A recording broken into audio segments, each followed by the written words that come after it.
Hello friends, welcome to my channel. तो चलिए देखते हैं फेस फिल्म 2024 के लिए डेली क्यू 14/2/2024 के लिए। तो जो हमारे चैनल पर नए हैं, चैनल को सब्सक्राइब जरूर कर ले ताकि आपको नोटिफिकेशन जो है मिलता रहे। तो ठीक है, तो चलिए देखते हैं आज का पहला क्वेश्चन।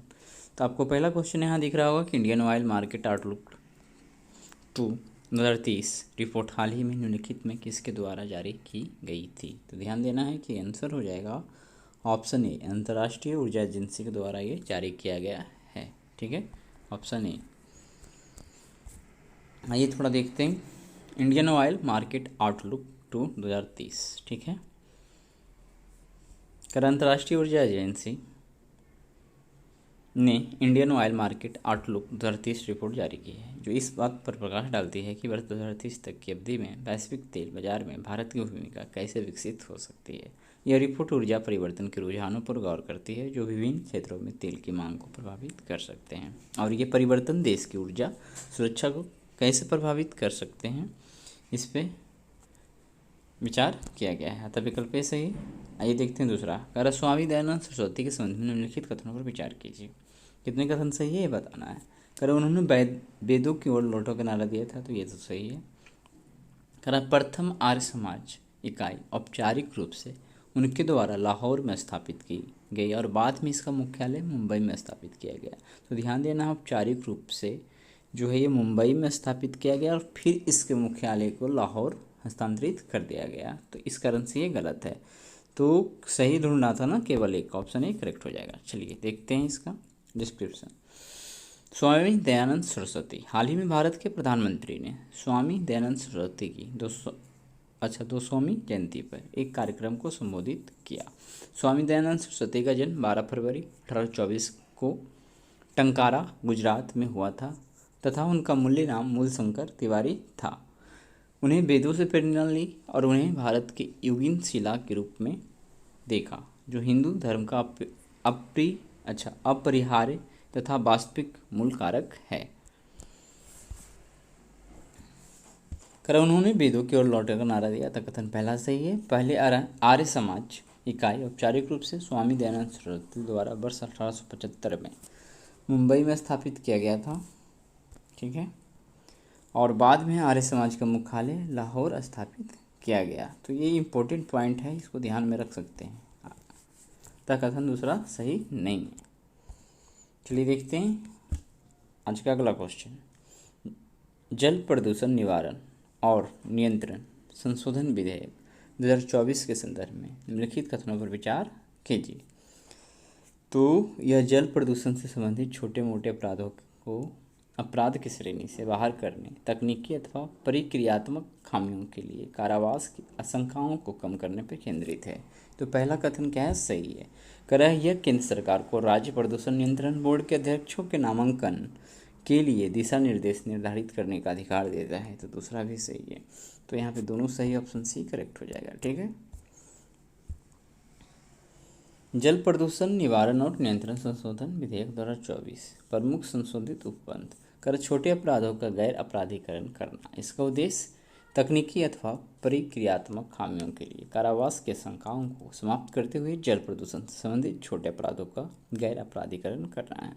यह सुनिश्चित करता है कि दंड अपराधों की गंभीरता के अनुरूप हों तथा हितधारकों को अत्यधिक प्रभावित किए बिना अनुपालन को बढ़ावा दिया जाता है। कथन पहला क्या है, सही है। ठीक है, कथन पहला सही है। ठीक है, चलिए थोड़ा सा और है इसमें।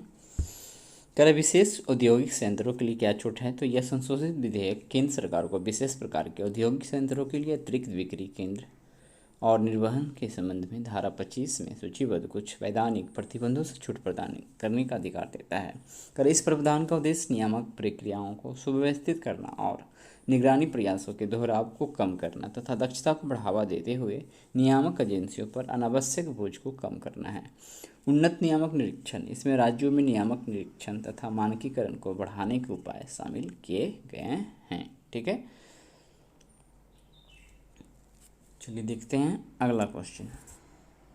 अच्छा भैया थोड़ा सा है। कर यह केंद्र सरकार को राज्य प्रदूषण नियंत्रण बोर्ड के अध्यक्षों के नामांकन के लिए दिशा निर्देश निर्धारित करने और उद्योग से संबंधित सहमति देने, इनकार करने या रद्द करने के निर्देश जारी करने का अधिकार देता है। कथन दूसरा सही है। करे अध्यक्षों की निष्पक्ष नियुक्ति सुनिश्चित करने के लिए कुछ अनिवार्य योग्यताएं, अनुभव और प्रक्रियाएं प्रदान करता है। ठीक है, तो चलिए आगे देखते हैं। सैन्याभ्यास सदा तकनीक के संबंध में निम्नलिखित कथनों पर विचार कीजिए। तो सैन्याभ्यास सदा तकनीक जो हुआ हाल फिलहाल में, यह भारत और संयुक्त अरब के बीच एक संयुक्त सैन्याभ्यास है। तो पहला कथन तो सही है। कर इसका प्राथमिक उद्देश्य संयुक्त राष्ट्र चार्टर में उल्लिखित अर्ध रेगिस्तानी क्षेत्र में संयुक्त अभियानों के लिए सैनिक प्रशिक्षित करना है। तो दूसरा भी सही है। तो यहाँ पे दोनों सही, ऑप्शन सी करेक्ट हो जाएगा। तो आइए देखते हैं डिस्क्रिप्शन। कर संयुक्त सेनाभ्यास सदा तनसिक, यह भारत और सऊदी अरब के बीच एक संयुक्त सेनाभ्यास है। अतः कथन एक सही है। इस अभ्यास की प्रमुख गतिविधियों में सचल वाहन चेक पोस्ट की स्थापना, घेरा डालना और खोज अभियान, house intervention drill, reflex shooting, स्थिर रिंग तथा स्नाइपर फायरिंग शामिल है। यह अभ्यास साझा सुरक्षा उद्देश्यों को प्राप्त करने तथा द्विपक्षीय संबंधों को मजबूती प्रदान करने का कार्य करेगा। कर इस अभ्यास का प्राथमिक उद्देश्य संयुक्त राष्ट्र चार्टर के अध्याय 7 के तहत अर्ध रेगिस्तानी क्षेत्र में संयुक्त अभियानों के लिए दोनों देशों के सैनिकों को प्रशिक्षित करना है। अतः कथन दूसरा सही नहीं है। ठीक है, चलिए देखते हैं आज का लास्ट क्वेश्चन। कह रहा हाई एल्टीट्यूड स्यूडो सैटेलाइट, ठीक है, HAPS जिसको बोलेंगे, हाई एल्टीट्यूड स्यूडो सैटेलाइट। कह रहा HAPS एक सौर ऊर्जा द्वारा संचालित UAV, तो अनमैन्ड, क्या इसको अनमैन्ड व्हीकल्स, मानव रहित व्हीकल की बात कर रहा है। ठीक है ना, UAV का मतलब वही होता है। कह रहे यह सौर ऊर्जा उत्पन्न कर सकता है और महीनों अथवा वर्षों तक समताप मंडल में बना रह सकता है। यहाँ ध्यान देना, समताप मंडल में। ठीक है, तो पहला तो सही है। कह रहा है HAPS क्षोभ मंडल में वाणिज्यिक हवाई जहाज की ऊंचाई से लगभग दोगुनी ऊंचाई पर संचालित होता है। तो वाणिज्यिक हवाई जहाज़ों की ऊंचाई से लगभग दोगुनी ऊंचाई पर संचालित होता है, बट यहाँ समताप मंडल होना चाहिए। ठीक है, तो दूसरा गलत है, तो केवल एक सही हो जाएगा, ऑप्शन ए करेक्ट हो जाएगा। सही है ना, ठीक है।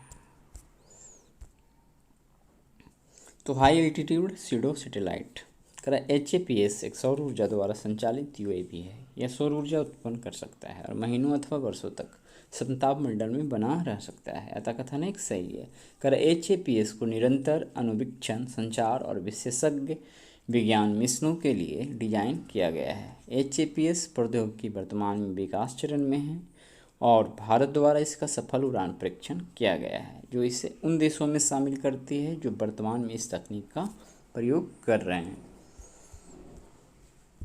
कर रहा है HAPS समताप मंडल यानी पृथ्वी की सतह से 6 से 50 किलोमीटर ऊपर विस्तारित क्षेत्र में संचालित होता है और 1820 किलोमीटर की ऊंचाई पर अपनी अवस्थिति बना सकता है, जो वाणिज्यिक हवाई जहाज की ऊंचाई से लगभग दोगुना है। इस ऊंचाई पर संचालन करने की यह क्षमता उन्हें उपग्रहों के समान अनुवीक्षण करने की क्षमता प्रदान करता है। अतः कथन दो सही नहीं है। ठीक है, समताप मंडल।